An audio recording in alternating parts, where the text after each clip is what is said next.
Gang, what is up? This is week 10 recap, and it's coming out on Tuesday the 17th into week 11. What are we, like around 11 days out or something now?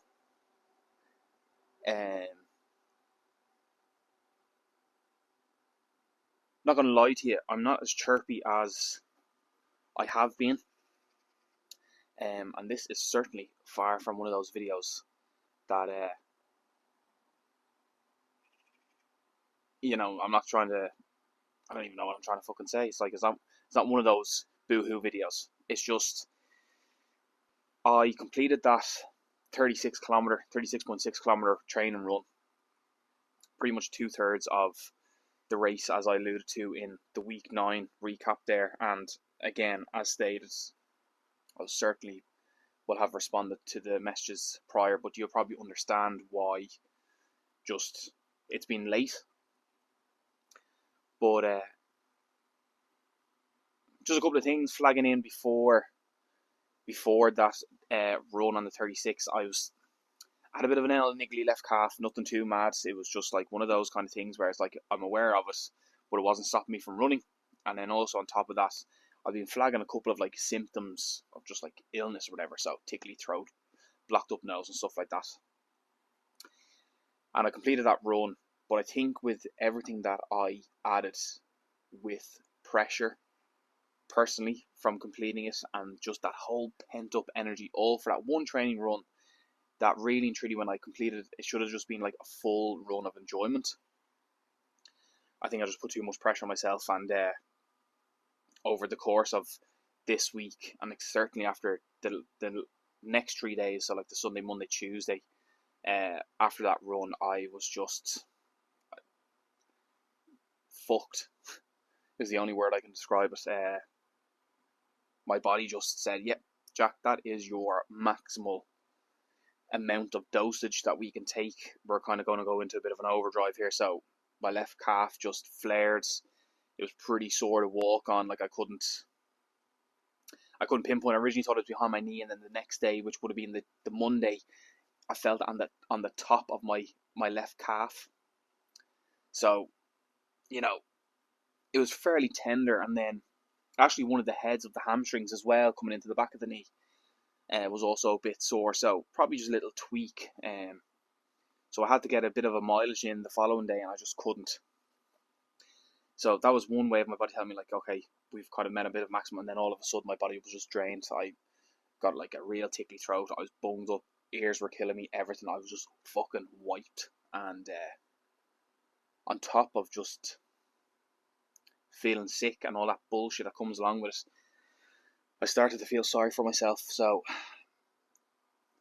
straight away, I'm nowhere near, and I'm not to come off as like an individual that's like, I don't know, suffers or anything like that with any form of personal problems or anything like that. I don't. It's weird that I can't fucking handle certain emotions at the moment. So just a lot of self-doubt crept in. A lot of like, fucking, I don't know, would you turn around or, say flashbacks of like certain situations. I'm one of those individuals that has like a very visualization memory or something like that. Visual memory. I rethink things and see. Anyway, just I got in my head. So this week I've been in my head fucking so much. In my head so much. Just I lost every ounce of mojo. I lost, well, I can't say motivation because we've highlighted before. So I lost every lack of discipline that I had. I put the calf on the forefront. I pushed that out. I was like, nah, it's too sore. And it was too sore. And then I went for walks with Fozzie. The week is a write-off. And I think I stated in an Instagram video that I wanted to do. So, like, I think the reason why I'm being pretty hard on myself is like this week was supposed to be peak week. Like that 36 was the start, and I had then one more big one, which was like 20-kilometer one to complete. It was pretty much like from Bray and in and around, trying to figure out the new course layout around Belmont and coming back. And I just couldn't get my head into it. I couldn't. Like the whole week was wiped. I got into it. I tried to my best to get it done, and anyway, I just wasn't feeling it. So, this unfortunate week has been wiped out. But where I was alluding to with that Instagram videos that I highlighted, like I've only had in this full block, which will be a 12-week block when we finish come race day. Within the 12 weeks, I've only had 1 week, which was a rest and recovery, an R&R week, and that was week number 3. It was like so early to have one. And the only reason why I had it then is because I was going on holidays to visit my dad in England, and also my birthday, and I was going on holidays to London with my partner, and London at the same time as where my dad lives, and it was my birthday, so we were kind of like, hitting a lot of things on the head there. Like my partner had never been to London previously. I hadn't seen my dad since fucking COVID and work related reasons and stuff like that. So I was like, Jesus Christ, Jack, so around 4.5 years something I hadn't seen my dad, and then just my birthday as well. It's just wanted a bit of a downtime. And it's probably my only holiday that I've had then since the start of the year from work. So Dara's like, right, here, listen, Jack, we'll just knock it on the head. That will be your full recovery. So I got to visit gyms that I've always wanted to. I don't know if anyone who is interested in strength and conditioning or functional fitness, CrossFit, high rocks, whatever. But when I used to play rugby, like a young lad, I used to type on YouTube like best rugby strength and conditioning videos or something, or like your best bang for your buck videos. And at the time, 2 lads used to come up, Ollie Marchand and Charlie, his brother Charlie Marchand. And Ollie obviously had pinpoint tags because he played and represented England in 7, so he used to come up on YouTube, his videos, and he used to find all his thing, and he had opened up a gym. Long story short, he has become a big name in the influencer gym fitness, functional fitness thing, and where my dad lives is just a 30-minute drive from this mecca gym called Marchand in Harpenden, and it's always been on a bucket list of mine to go there and get a session in, and we end up getting 2 in. So Dara's like, listen, if we can get those 2 sessions in and then a copious amount of walking, which we did, then we're happy. So kind of coming back full circle to this whole thing, I've got to realise I've had a full 8 weeks of training with no rest or recovery, no session missed prior to it, no nothing, and then all of a sudden, just like that, it's gone. 2 sessions missed. Two missed.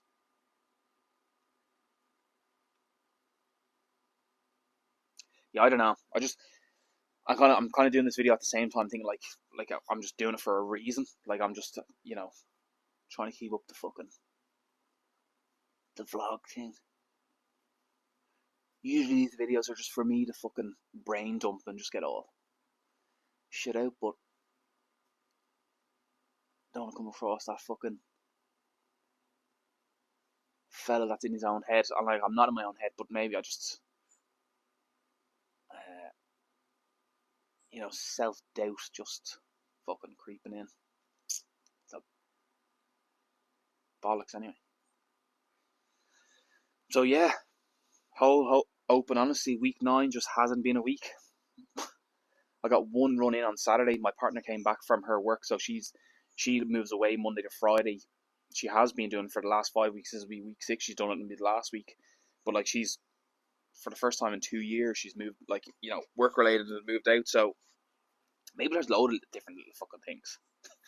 As sappy as that is, like maybe a shift in routine, like you've seen your partner pretty much every day for 2 years. Doesn't matter whether it's my shift work or her original 9 to 5 job, but you cross paths somewhere. Like if it was a weekend off, she was there. If it was like I was on earlies coming to the evenings, then I'd be home the same time she was home in the evenings. Or if I was off in the mornings, I was in late, I'd get up in the morning, I'd go down and grab a coffee with her before she'd go and get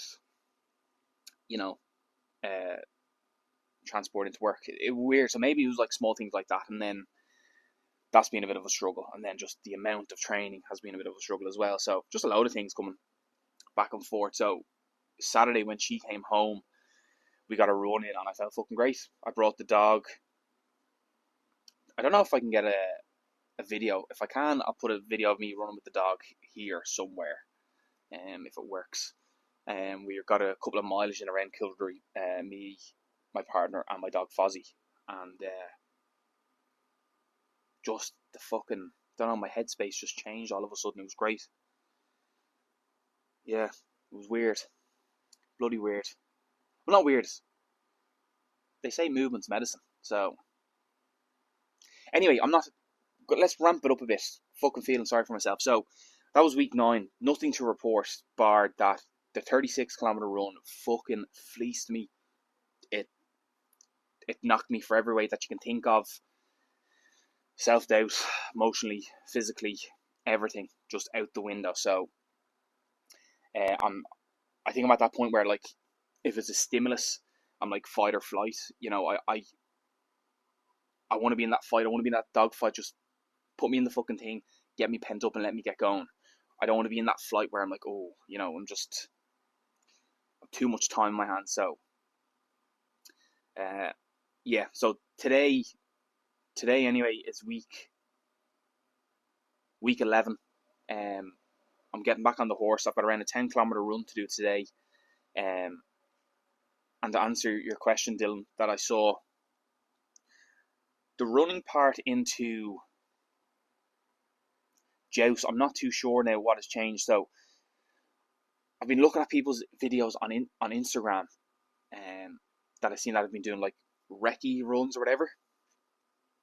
So I've ran pretty much all the runs that they have now. I've maybe taken the wrong trail here and there, which I've highlighted on the weekly recaps. But in essence, I've ran all the correct routes. So the only one that I can think of, that tail run, is that you're not running on a main one. You're just going, when you get into Joust, you're just running straight down, and then that's it. The back end of it is when you come over Periscourt Waterfall into the valley. Instead of cutting up that valley and then cut back into Joust and then down, into the loggers, let's say Logger Drive path, we're actually going to stay on the outer boundary line and then go down literally just on the outside of Joust Woods. It's grand. It's the trail is nice. I've ran it multiple times. It can be a bit technical because it's being eroded by, I don't know, people walking on it, just water. Like, you know, your path can go flat path, and all of a sudden it's like caves in and you've got to run both sides, or it dips in. It's mad. It's technical. If you want to call it technical, it is technical. Now, to answer I think you mentioned something about the Bray Head route. So I actually had a massive conversation with Dara last night.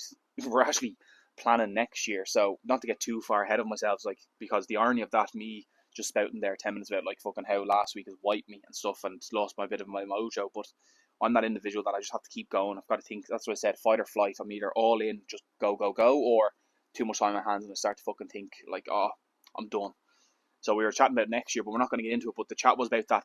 But I was ringing him to tell him that I've just realised what the new peak in elevation is on the return on the last part through Bray Head. So what happens now is, when we come back through Little Sugarloaf and we're coming through Belmont and we're running up, when we come, I forget what the road of that Belmont sits on, that road, but when we run that road all the way from Belmont and we come to like Winegates Road, the road to Greystones and Bray, if they do, I don't know if they will, but there'll be a part of that road that's cordoned off or sectioned off, but we'll run on that crossover and continue along that road. You'll run on the road or path and you'll go past the golf club, right? I couldn't get over. I can't believe I let this fucking slip. It just didn't dawn on me on the map because I was so hooked on the Kilruddery side that I was like, fuck it, I don't know if this is probably somewhere up the top Bray Head. But you run along the Greystones Road, you run past Bray Golf Club, you're coming all the way down into Bray to that roundabout where the Wilton Hotel is. You're taking the fucking trail up to Bray Head, so you're not going to take the one, like the Bray Head one, where you go up the steps and you go at the side of the golf course. You're going to go further down. If you were to come past Golf Club, you've got where the bus stop is, and you've got that gate just across or next to Briar's Wood. So you go into that trail and you follow that dirt track trail all the way, and then the trail, let's say, that would go up the side of Bray Head, you hit this one and you'll meet up Bray Head, and then you go up the fucking side of Bray Head at the golf course side. That is the new elevation that we've seen on the elevation graph that Dara and I were trying to pinpoint. Like, where is that? And I said to Dara last night when it dawned on me, I was like, Dara, that is an absolute... Imagine, like, I don't know if it's going to be the same for the 30, but it's certainly the same for the 46 or 45 and 80 kilometre. Imagine you're so far in, you're around 44 kilometres something in, or 43, 42 kilometers in on the 45k race. You're around 74, 75, 76 kilometers in on the 80k race, and all of a sudden, now I'm talking from a Joe-so point, not obviously these elite athletes that will probably run this or recce this as normal, but imagine hitting that, and all of a sudden you just see that incline, like, because the side of Bray Head, if anyone's done it, it's fucking, it's up, like, it is horrible. And I'm fairly sure there's a rule is at the start and finish you can't use any poles on the Bray Head route or something like that. So you go up the side of Bray Head, you follow the trail, you'll get up to the top, you'll follow the gorse track around. It's like the usual kind of path that you would take from that side to go up to Bray Head, and then you'll meet back in the middle where you would have crossed to go in the grey zones. You'll meet that point. You'll come back down the side of Bray Head, but as we're kind of like in the wooded area, I'm going to try and find it today anyway, on the run. But when we're in the wooded area, there's going to be a point where we're in that, like, you know, where it opens up in Bray Head, where you're covered by all the woods, and it opens up. Fairly sure there's going to be a trail to the left-hand side there, which they've cleared out from what I've been reading and seeing. That you'll follow that trail, and it'll bring you around to where the old cart steps are for Bray. And then you'll go down the steps, and you'll end up being in the field where, you know, where the Raheny car park is. So anyone from Bray and walks or takes their dog or whatever, but the Raheny car park, where it oversees Bray Seafront, that car park there's a field where the old church is. Well, the steps lead down to that field. You'll go through that field all the way down.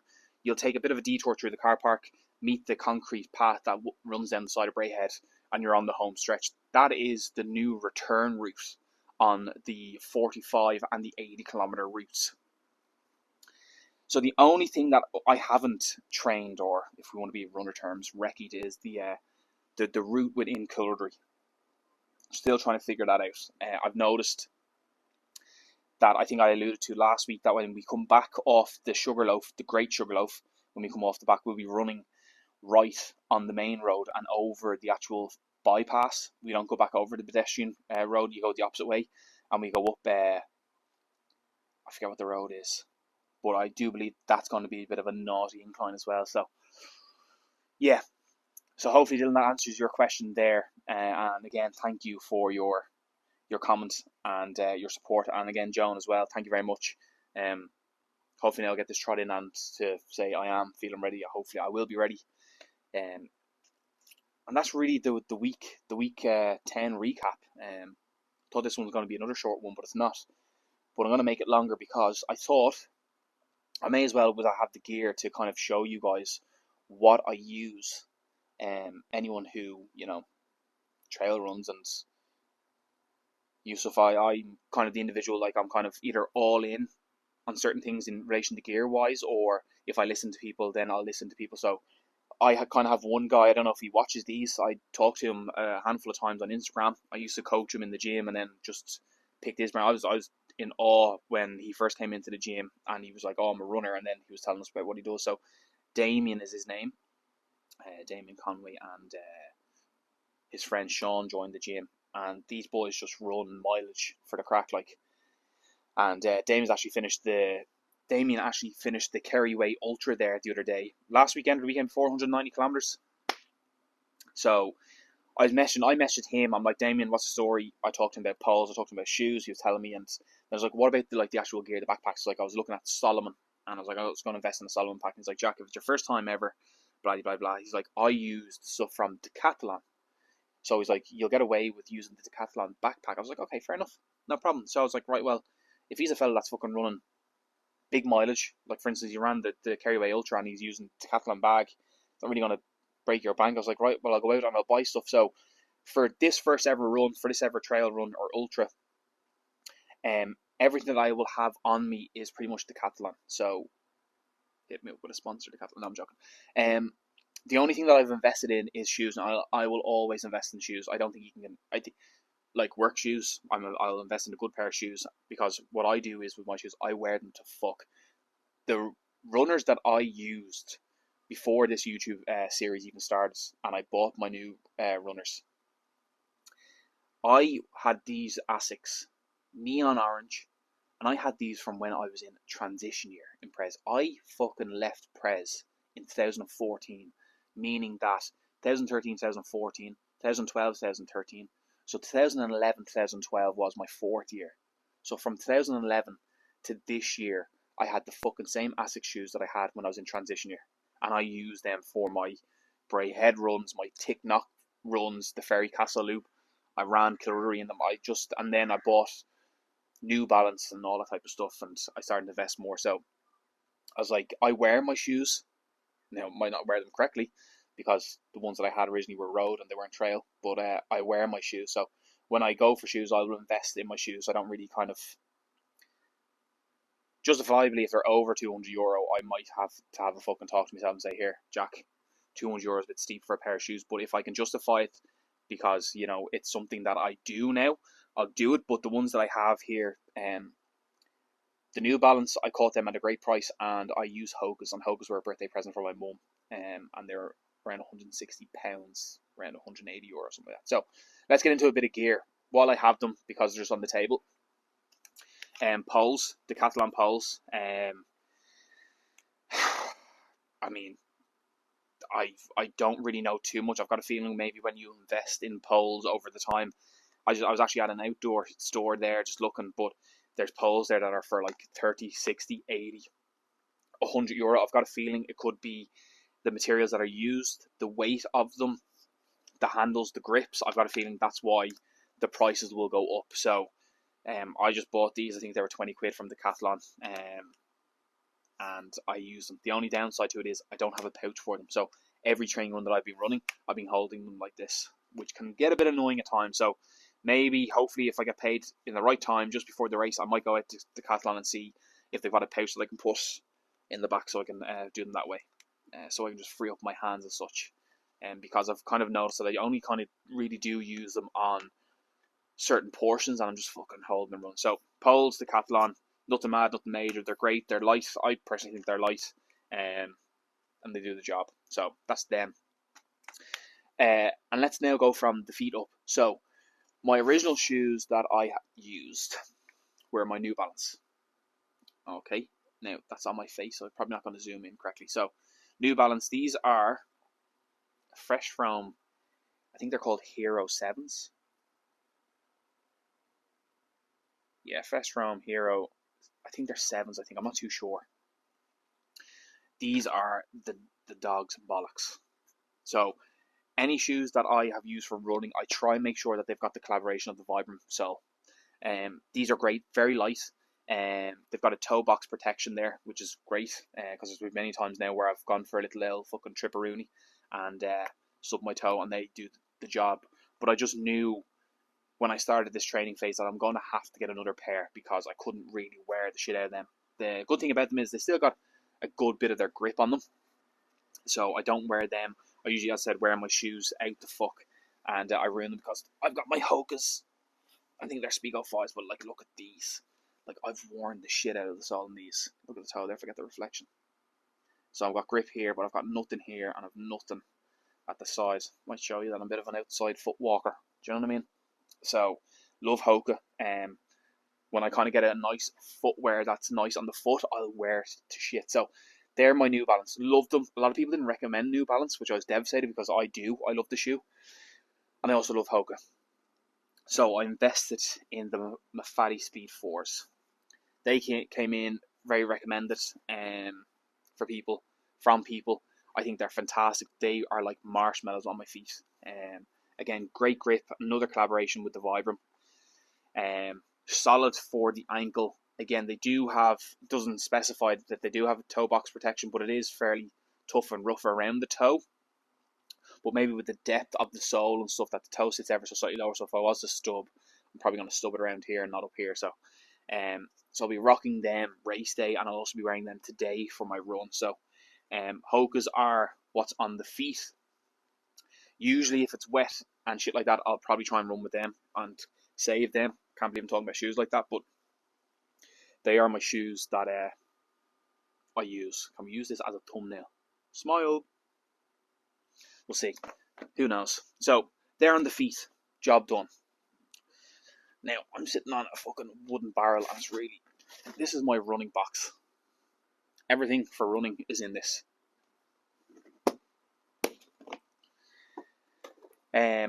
So as you know, I like to wear hats. This is Carhartt. I've bought this 2 years ago. I've worn it religiously. Sive's sister bought me another cap at Christmas or even for my birthday there, which was a night trail. So I wear that, and then I also have a buff that I've just purchased. So get onto the runner brand, you know what I mean? So that's on the head. What do we have here? What will I get into first? But there's not really a lot here to get into. So I originally ran with this was a 5 litre volume backpack from Decathlon. If I stand up and show you from over here, yeah, because I've obviously got the mic on so you can hear me. So this was the 5 litre volume backpack.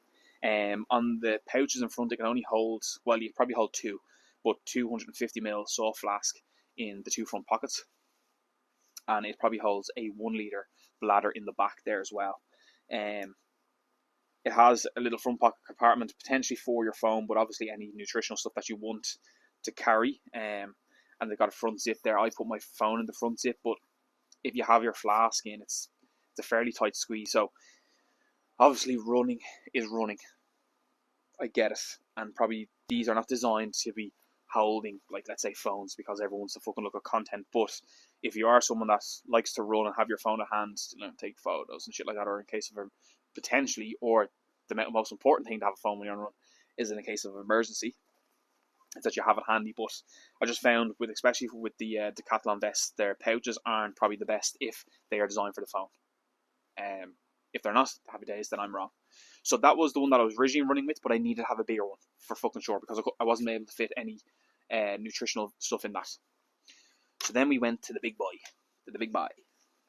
This is a 15 litre. 15 litre from Decathlon.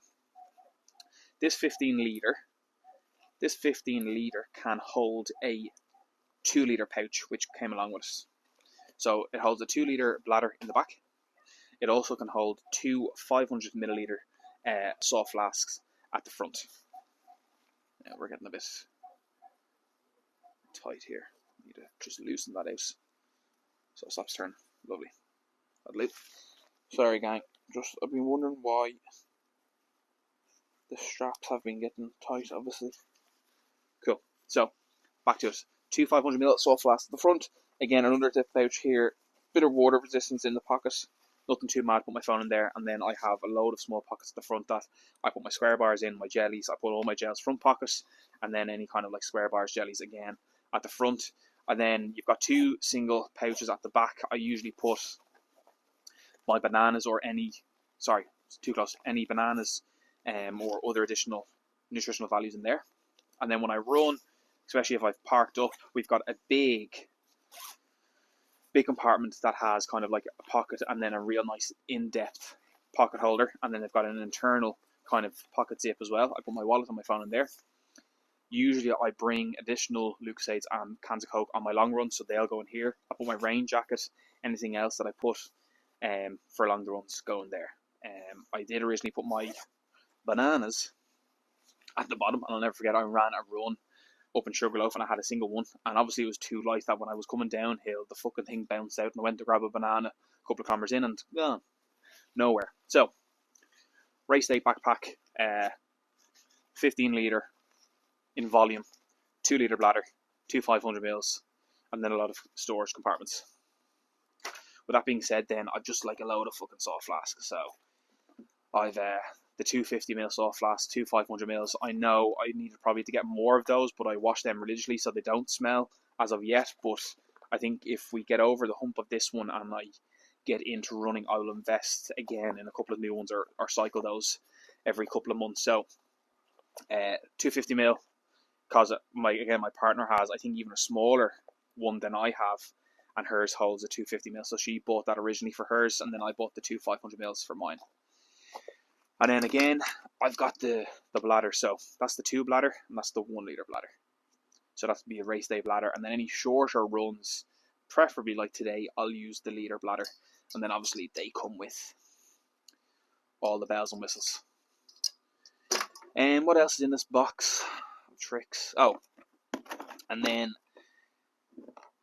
So I was getting pretty bad blisters on my feet after 36 to kind of wear them off, and I try to use, are they called Compu pads or stickers for the feet?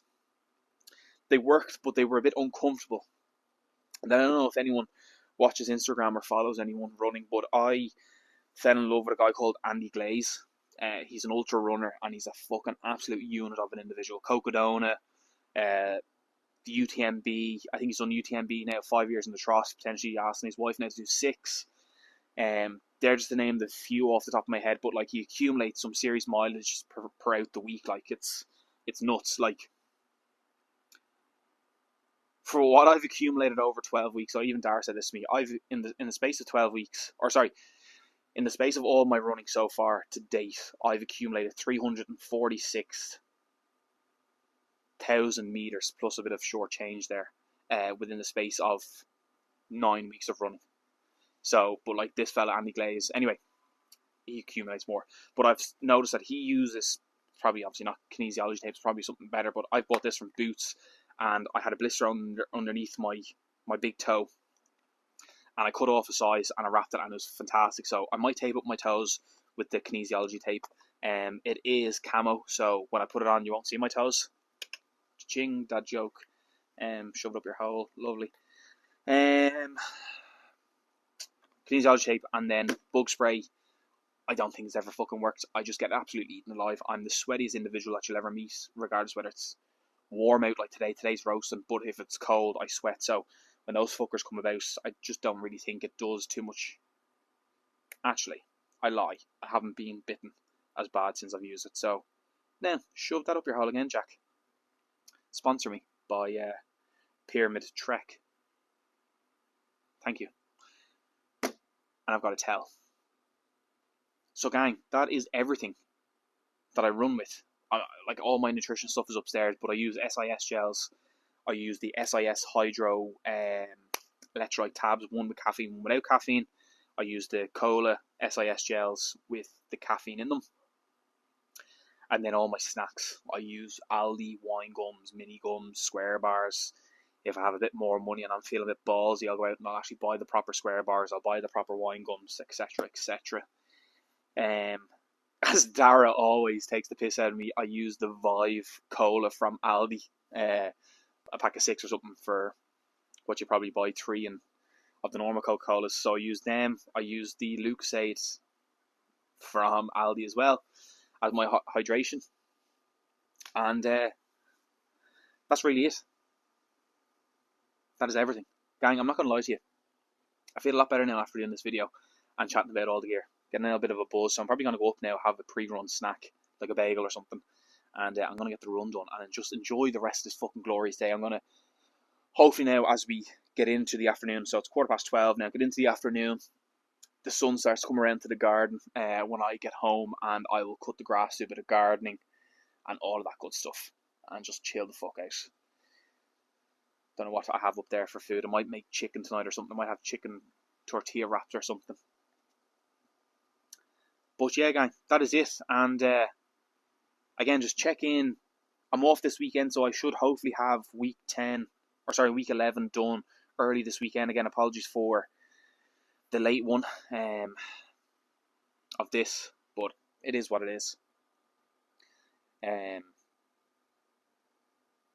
I'm just trying to think of new things that I can do, especially for the last couple of weeks, of what I can do for the video. So we've only really got one more for the recap, and then the final episode will be the race, whether I complete it or not, and then that might be about that one. I might give you one more then of me saying goodbye, MIA off YouTube, and potentially what will be in store for the year of 2025, because Darren and I had a very good chit chat, and he actually just texted me there before I started. I've alluded to it at the start of this YouTube series on a couple of videos, maybe about something that has interested me in it, and Ireland, I think, has maybe 3 or 4, and they're only once a year and stuff, and I know there's a championship on about them. Not saying that I want to represent Ireland, but I just love the fucking idea. That's how I originally found the kind of the whole side of ultra running through backyard ultras, and I just love the whole idea of them. I think they're great, just different gravy all together. Because I said to Dara, we had a chit chat, but again, I'll try and keep this for more of a different. But I said to him, what would be a realistic target for next year in relation to accumulated mileage if I complete a 45? Because my toxic trait would say I'd love to do 100 kilometer or something next year. I borderline asking, would it be a smart idea to do the Kerry? I think Kerry do I think it's like a 50, 100 and a 200, so something like that. So I was wondering, would I be able to achieve the 100, like doubling the mileage in 1 year again? So I know that's different, but as Dara kind of said, like when you pass marathon, this is his coaching philosophy, and I would actually agree.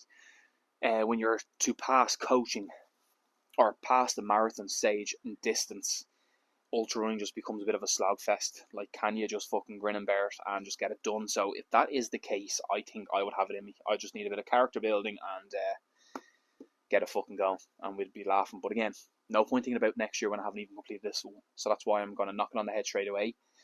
Get excited about getting the run back into the legs again. Hopefully I respond well after having technically a rest and recovery week, because peak week went to shit for me.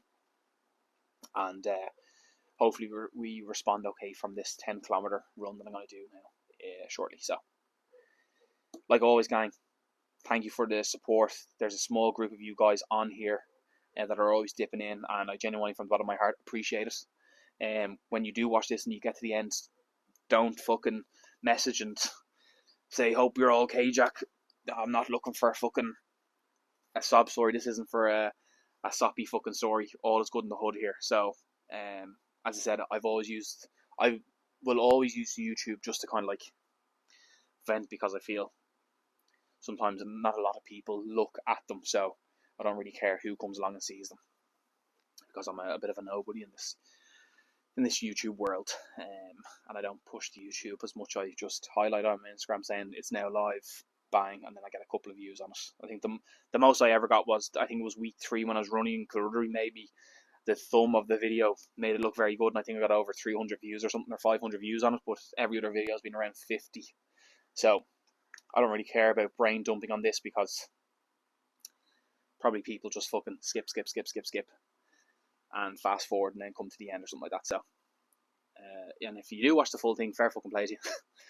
Because I'm probably a hard individual to listen to. But yeah, all is good. I'm actually, can we take this off and hold this here and see what the new cap. How you know, boys? Huh?